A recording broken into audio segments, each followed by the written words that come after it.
Yo, what's going on, everybody? It's Blanco the Slime, and in today's video, we have an ultimate bunker guide. The bunker is double money this week that this video is dropping. So if you're watching this in the future, of course, you can still stick around and maybe learn a thing or two about the bunker business. But the week that it does drop, the bunker business is on double money. So we're going to be going over best locations, best ways to make money, all that good stuff. I haven't done a business guide in a while on this channel. For those of you who don't know, if you are one of my day ones, you do know this channel was primarily based on like how to make money and stuff like that in GTA Online. So I am pretty excited to jump back into a business guide.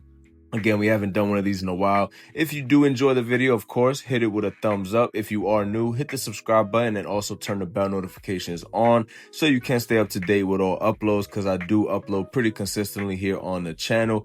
And let's jump right into it, man. Like I said, the bunker is double money.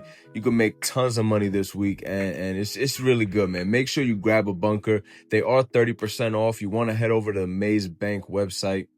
And now in terms of locations, there's a couple locations for bunkers. We're just going to go ahead and turn on the bunker filter. So most of the bunkers, you know, they're located more north on the map. You really want to ignore all the ones that are like up here. This one's free for me, and it might be for most of you as well. They have increased the time for the sale missions, like in a recent update. So you can do these more northern bunkers. Before, they were really bad because you weren't able to get the sale missions done. You didn't have enough time. But ultimately, you really want to shoot for the Chumash bunker or the farmhouse bunker. As you can see, I do have the farmhouse bunker located right here.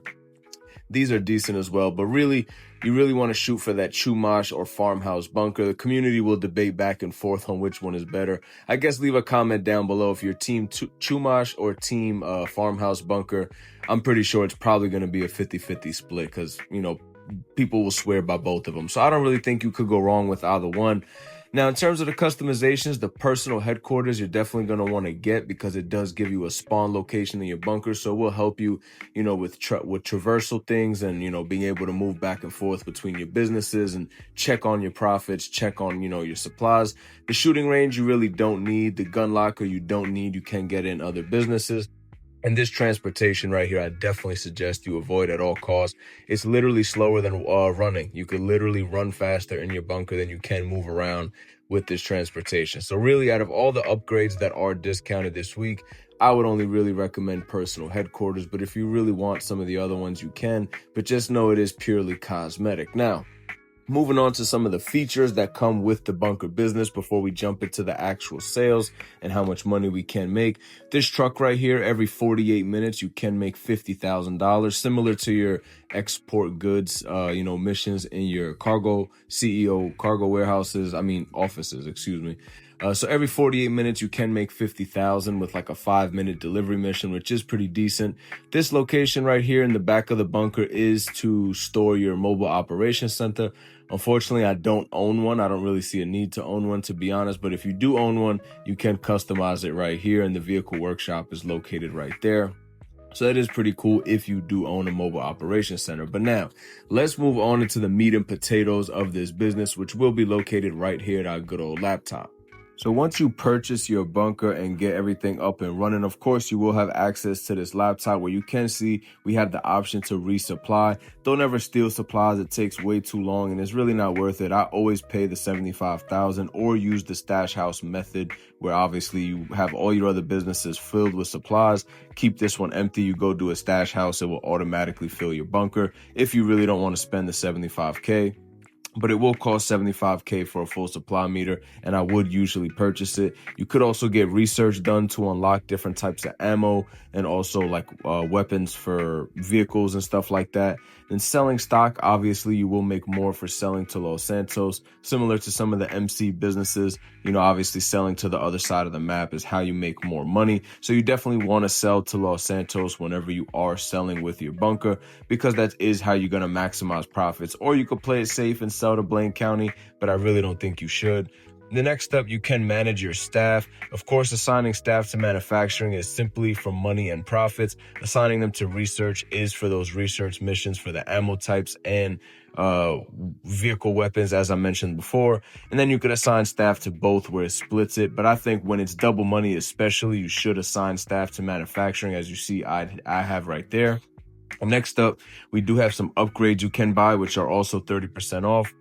I don't have the security upgrade simply because, in my experience, my bunker has never been raided, not a single time. But definitely get the equipment and staff upgrade, as it will increase the amount of money you can make from sale missions. So you will want to have both of these purchased before you start selling in your bunker, because it just procures the product a lot faster and also makes it worth a lot more money. So you're probably wondering, how much money can you make with the bunker? Well, while the bunker is on double money, a full bunker will be worth $2.1 million. It will take 5 fill-ups to fill up the entire bunker. And, well, not fill-ups, I guess resupplies. 5 resupplies at 75,000 each. A full bunker will be worth $2.1 million on double money. Selling it in a public session will grant you about $3.2 million. And then, of course, one resupply is worth $430,000. So selling that in a public session will get you $420,000 for one resupply. Selling in a public session will get you that additional $210,000, leading to $630,000 in profits off one resupply of $75,000. So from $75,000, you're getting $630,000. The math doesn't change. There is not a bonus for selling a full bunker. It's just an incremental change. Obviously, it's 1/5. So, the math basically just comes out to 1/5 per resupply. There is no special bonus for selling a full bunker. So I don't recommend selling a full bunker. And the reason for that is, when you do the sale missions, you will get more vehicles if you have a full bunker. As you can see here, I did get one of the better sale missions selling my full bunker. Thankfully, I got these like 3 Humvees where it's only 1 drop off each. And this is one of the better sale missions. So if you do get a full bunker, you want to try to get this sale mission. And there's also, we're just going to fast forward this, by the way, so it's going to look a little funny, but we're not going to just, play it the full way through. But anyway, the best sale missions you want to shoot for if you are going to sell a full bunker is going to be either this one with the 3 kind of like Jeeps with just, 1 drop off each, or the other one where it's like 2 big trailer tractors, and it kind of has the it's the Phantom Wedge. Excuse me, it's not trailer tractors, but it's the Phantom Wedge. And basically you can just ram your way through everything, and it's just 2 trucks. You just drop off one, take your oppressor back to the other one, drop the second one off, similar to here, but we're just doing it with the 3 vehicles. But those are the 2 sale missions you want to do. And if you've ran the bunker before, you know what I'm talking about with the 2 Phantom Wedges on a full bunker. It's probably the best sale mission. This one's probably the second best. But if you are new to the game, you have no idea what I'm talking about, just think of it like that. If you got the mission with the 3 Jeeps with the 3 drop-offs, you're good to go. If you got the sale mission with the 2 Phantom Wedges, the 2 big trailer tractors with like the spikes in the front, if you are a beginner, you probably don't know what a Phantom Wedge is, but those are the really good sale missions that you want to look out for, and you definitely want to get done. You want to avoid the monster truck sale missions and like the little go-kart looking vehicle sale missions. Those sale missions are brutal and they take a very long time, and especially at least at a full bunker. That's why I mentioned selling just 1 resupply at a time. Some people like to opt for selling for a full bunker and getting that massive 2.1 million, or if you're bold enough to sell it in a public session, you can make over $3 million in one sale. Some people want to go for that, but personally, I think it just makes more sense to do 1 resupply at a time, especially during double money. It's $630,000 in a public session. You could just pop a ghost organization, and go off radar and pretty much get the sale mission done, even if it's the monster truck one or the little go-kart one. So personally, I think selling with 1 resupply is definitely the way to go if you are going to run the bunker business. But I did just want to show you guys how large the profits can be for a full sale. As you can see, we made over $2 million. The bunker is insane, man. Especially, like I said, if you're bold enough to sell in a public session, you can make a lucrative amount of money. I personally think if you're going to sell a full bunker, it's probably better to sell it in a invite-only session. But if you are going to sell just 1 resupply at a time, you could definitely go ahead and do it in the public. But we're going to go ahead and do a 1 resupply sale mission just so I could show you guys. As you can see, $420,000 for 1 resupply. It fills up 1/5 of our stock level. And when you do the sale mission, it won't require multiple sale vehicles. So that's why I said, me personally, I think you should just do 1 resupply sell, 1 resupply sell. I think most pro players would agree with that. But leave a comment down below. Are you more of a you know, full bunker sale mission type of guy, or are you more of a one resupply and sell? I personally think the one resupply and sell is much, much better.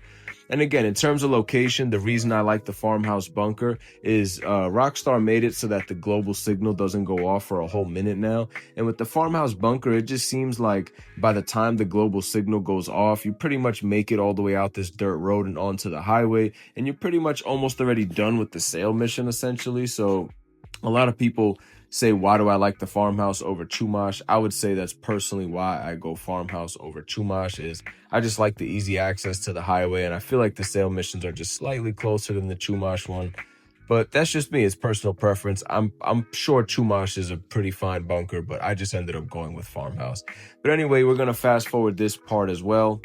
Again, I just wanted you guys to kind of see, you know, this is also the Phantom Wedge I was talking about earlier for beginner players. If you don't know, if you are selling a full bunker, you will get 2 of these instead of 1. And like I said, you could just take your personal vehicle back. I have an oppressor, so it's a lot easier to fly back and forth. I would suggest using your oppressor while doing these sale missions as your personal vehicle so you can easily access, you know, traverse the map and get back and forth to the other sale vehicles. But yeah, man, personally, again, that's my useful tip that I did want to share with you guys. I would say to stick with the one resupply sale missions, and then also use the stash houses. Like if you have your other businesses filled with supplies and leave your bunker empty with supplies, and you complete a stash house robbery, the stash house will automatically fill up the bunker. And I think that's the best way to do it if you don't want to pay the 75K, but really you should just pay the 75K. But anyway, I hope you guys did enjoy this video. Pretty simple guide. We didn't go too crazy in depth, but you know, I like to get straight to the point. I don't like to drag things out. I hope you guys can appreciate that aspect of it. But anyway, if you did find it helpful and enjoyed the video, hit it with a thumbs up. If you are new here, hit the sub button and go make some money, man. That bunker is double money. It's really lucrative money. Resupply sale or full bunker, either way, really good money. Until the next video, peace out.